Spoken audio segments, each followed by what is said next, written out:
Kapitulli. Njerëzit privat mund të postojnë gjithë ditën dhe ti prap nuk di asgjë për ta. Sepse pranë heshtjes fshihet jeta më e vërtetë.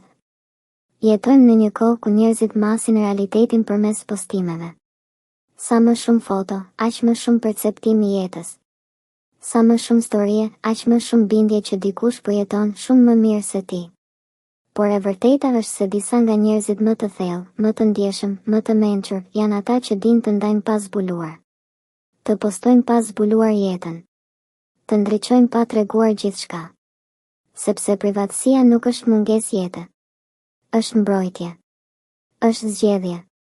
Është mënyra më elegante për të pasur kontroll mbi paqen tënde. Ata që postojnë gjithë ditën dhe ende nuk i njeh, janë një mister që duhet respektuar, jo gjykuar.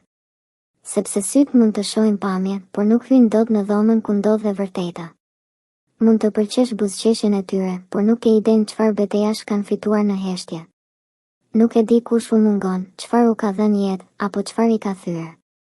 Mos i keq interpreto ata që nuk ndajnë çdo ndjesi në rrjetet sociale si të ftohtë apo të pavërtetë. Disa thjesht dinë që jeta nuk ka nevojë të vërtetohet përmes reagimeve. Ka njerëz që tregojnë pak, jo sepse nuk kanë për të treguar, por sepse e çmojnë thellësisht atë që jetojnë.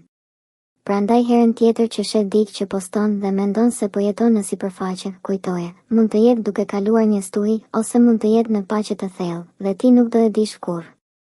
Jo çdo gjë që ndodh duhet të thuhet. Jo çdo ndjesi ka nevojë për një titull. Sepse jeta më e bukur është ajo që ruhet, jo ajo që tregohet. Fundi i kapitullit. Jetën e vërtet nuk e shikon në ekran. E ndjen në mënyrën si dikush të dëgjon, të sheh, të mbështet edhe kur të gjithë të tjerët janë të zënë duke postuar.